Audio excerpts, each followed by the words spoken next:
And I want to follow up to a video that I previously posted about diagnosing and labeling. Something else that's been coming up for me and that I wanted to share in regards to labeling. It's a big part of my life where I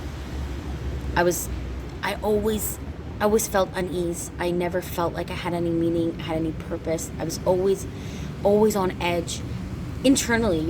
Externally at times you wouldn't ever know, but internally there was always something niggling at me, and there was this unease and anxiety and what am I doing here, and this meaninglessness and this emptiness that I felt. And at the same time, I felt the need to constantly label myself, to try and kind of make sense of the unease. Like, oh, so I have anxiety, that's why I'm this and this. Oh, maybe I'm autistic, so that's why I do this. Oh, I'm this because, oh, that makes sense to me now. If I'm like in this category, then my behaviors and patterns make sense to me now. Okay, I'm like, it gives it like a reason to be there, and it gives my like existence a reason to exist. Like my patterns and behavior now have permission to be there because I've somewhat labeled myself as like autistic, so now I'm okay. Or I suffer from depression, so that is why I can't do A, B, and C. And the more I sat with this and I really internalized this, the more I recognized that the ego needs identification, and it needs labeling, and it needs this sense of belonging, and it needs to feel like it's a part of a community, and things need to make sense for it, and it needs to fit in a box. And when I was living my life purely from ego, I was so disconnected and so detached from myself. That is when I needed to find all these labels and make sense of my existence and my patterns and my behaviors and give them reason and permission to be there and feel like I belonged.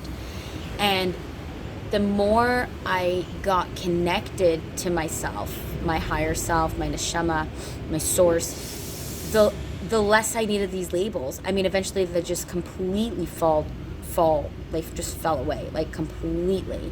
I don't need to label myself because I feel a certain way. I'm Shifra and I'm feeling this way right now, and that's okay. Like, it's beautiful. And the more I got connected to me, the less I needed these labels. Your soul can't be labeled. It can't be put in a box. And you are your soul. Your soul is love, joy, divine, infinite. And it can't be put in a box. And so the more I came to realize this, the more I was able to let go of these labels. Because these labels and these identifications, yes, on the one hand, when you're in them and when I was feeling disconnected to my soul, they felt so liberating and empowering. Like, I'm a part of this, like, liberal community now. Wow, yay, okay, and I feel like the sense of belonging. And that was just my ego. Because on the inside, I was so empty and I felt so lost and so disconnected. So I needed to feel the sense of belonging from like the ego's perspective, and so it felt so liberating. And the more I got connected to my soul, the more I realized I didn't need any of that. I didn't even want it, and it didn't make sense to me. Like, I can somewhat label myself now because it doesn't feel like truth. Because the more and more I get connected, it just doesn't feel right. And so I'm spreading this message just so people can have this awareness. When you jump to identify with a certain group, or you jump to identify yourself, like, whether it's a mental or emotional health, like, issue, like, oh, yeah, I have like borderline personality, or, you sexually identify yourself as like, I'm in this category, or like, oh yeah, I'm a liberal, or like, I'm a right winger, whatever it is. The next time you're like quick to identify yourself as one of those and jump and hop into that group, take a moment first to realize, like, where is that coming from? Where is that coming from? Your soul and your inner sense doesn't feel the need to jump into boxes with people and to jump and feel like it needs to belong. It already belongs. It trusts itself. It trusts where it is. It trusts where it's going. It trusts where it's been. And And it's connected. Sometimes when we jump to identify with the group and to label ourselves, it's coming from this place of disconnection. And the funniest thing is, when I was identifying myself, like, oh yeah, maybe I'm autistic, or I have like anxiety disorder, or like I'm a part of this like community, I was like, I took such pride in being like so self-aware. Like I'm such a self-aware person, and I'm like so connected to who I am. I know that I like identify with this community, and I took such a sense of pride.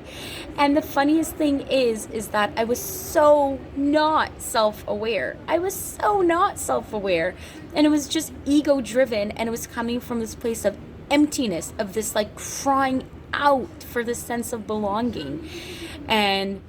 And now the more I'm like kind of stepping away, and I really have this trust and flow with who I am, who I am, like who is my true essence, my neshama, the more I'm in connection with that, the less I label myself, the less I need to identify my patterns and my behaviors and give them reason and excuses to be here.